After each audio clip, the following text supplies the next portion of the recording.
pressure tonight coming from the January 6th MAGA riot probe. And that pressure is coming directly on to the Biden White House, which may release information on Trump's actions leading up to January 6th. Now, for all the talk about norms over those past 4 years that we lived through, what you see here is something a little different. This new Congress may push this new president, Joe Biden, into breaking sort of a norm here. Presidents are very protective of their secrecy, including the secrecy of other presidents. Many presidents know that someday, if they go on and live normal lives, they will end up being ex-presidents. And so there's kind of a secrecy pact. But I want to tell you why this is our top story tonight. This is a change, and many in Washington say it's long overdue and necessary, because as with so many things related to Donald Trump, this feels different. Congress has subpoena power here to probe an actual insurrection, and few presidents would actually seriously argue, indeed maybe no president except Donald Trump would ever argue, that that office's great power or secrecy can be properly exercised to end democracy itself. So that is why there are these reports and a lot of expectations that the Biden White House might discard that normal privilege and secrecy and release whatever it has on the most recent occupant of the office who disgraced himself on January 6th. Now, I want to be clear. Legally, the former president, Donald Trump, can still fight and test the approach here. He can ask the courts to intervene or recognize an ongoing executive privilege. But this is the showdown that many expected when Congress did move forward and say they're really going to investigate the heck out of what went down on January 6th. If you think we already have the whole story without all the subpoenas and investigation done, well, that's unlikely. Top investigator Adam Schiff also saying the committee will go straight to subpoenas for any resistant witnesses. They're not going to wait around. No word yet on if that might include Speaker Pelosi's GOP counterpart, who was dodging related questions today.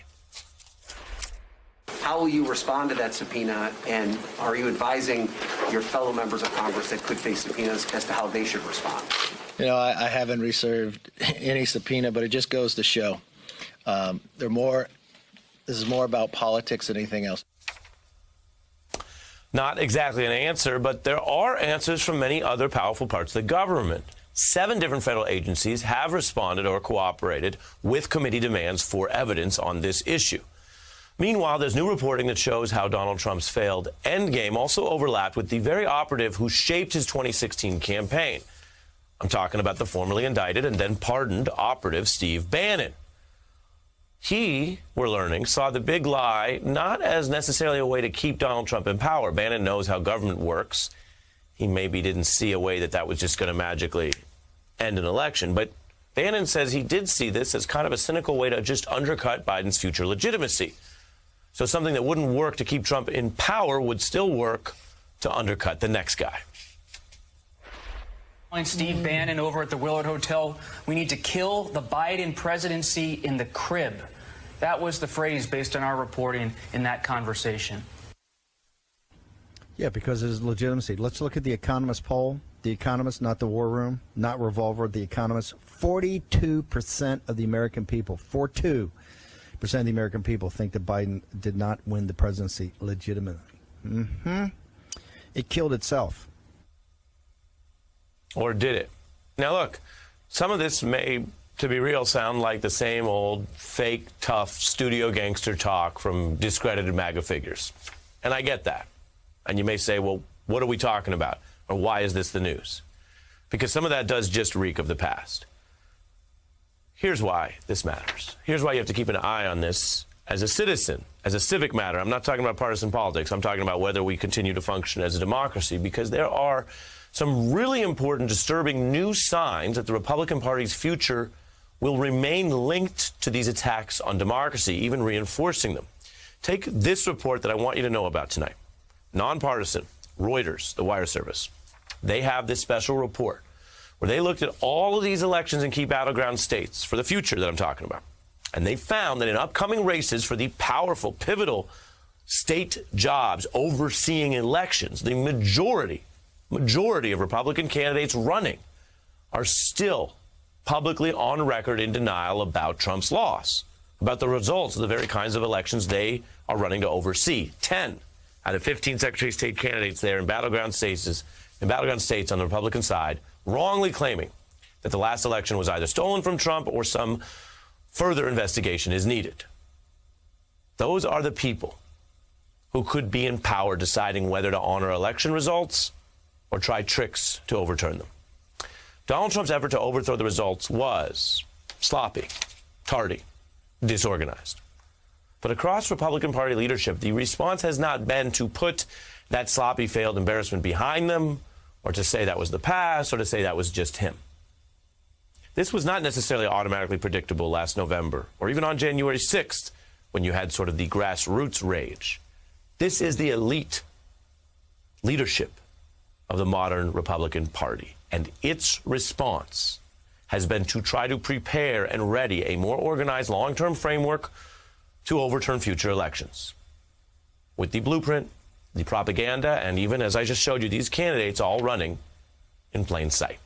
I want to bring in our experts tonight. Emily Bazelon is a staff writer for the New York Times Magazine, focusing on legal issues, and Ellie Mistal, justice correspondent for The Nation. Ellie, is this about the past or the future?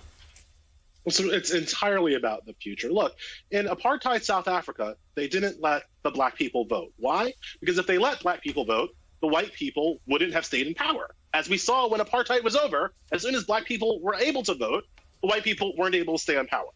The modern GOP in this country sees the same thing happening to them. They understand that they are losing their stranglehold. They are losing their majority on the country. They understand that if everybody gets to vote, and if everybody whose votes has their votes counted, that white male set hegemony cannot continue in this land. It is a demographically losing proposition. So the Republicans have two options. One, broaden their appeal beyond the kind of, rump MAGA, white supremacist clump of their base, broaden their appeal to the pluralistic, diverse nation, or find a way to keep the pluralistic, diverse nation from voting or counting.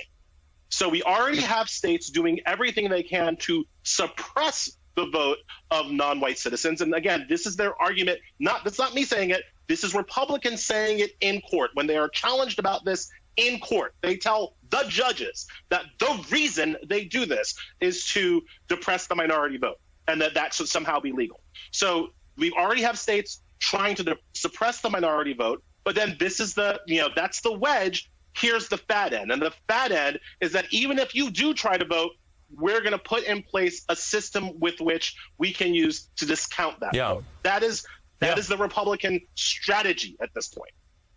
Yeah, as you say, and as we mentioned in our report, it's all out in the open. And Emily, I understand why real, normal, regular people might wish something else was in the news, might want to talk about something else, might be exhausted by these endless battles, these attacks on democracy, these attacks on truth. People are tired of talking about COVID, too. We don't always get to pick what's happening. I thought the Reuters report really puts it into relief what you're dealing with. And it was exactly 1 year ago today. Our beat journalistic producers found this, and it gives you a snapshot about taking Trump literally. Here's what he said a year ago.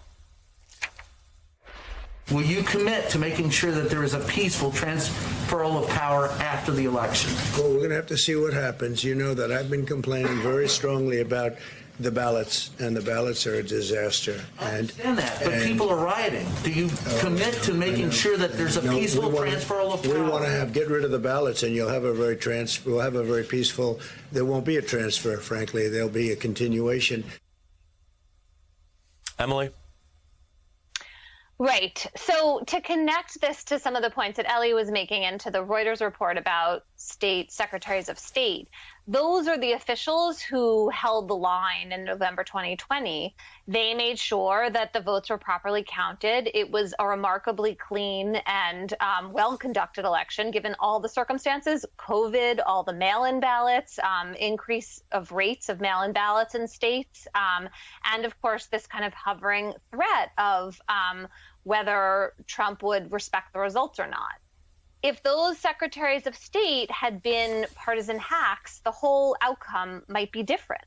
We saw enormous attacks on Brad Raffensperger, the Secretary of State in Georgia, who refused Trump's entreaties to, quote, go find some votes to overturn the results in Georgia. And so that is a key office. It has been an office where Republicans run against Democrats in states. It's not nonpartisan, but it has not been subject to the level of kind of partisan elevation as an office like governor or even state attorney general. And so that's what's so significant about seeing these secretaries of state subscribe to this false set of beliefs about the 2020 election. Walk us through what might that have looked like. Should someone be concerned that in some of these states, Emily, if it's quite close, the Secretary of State, through their technically lawful powers, might be able to do things that would change the outcome? Yes, that is certainly a concern. And, you know, when you go back to 2000 and the fight over Florida between George Bush and Al Gore, at that time, Katherine Harris, who was the Secretary of State in Florida, played a pretty crucial role in preventing a statewide recount.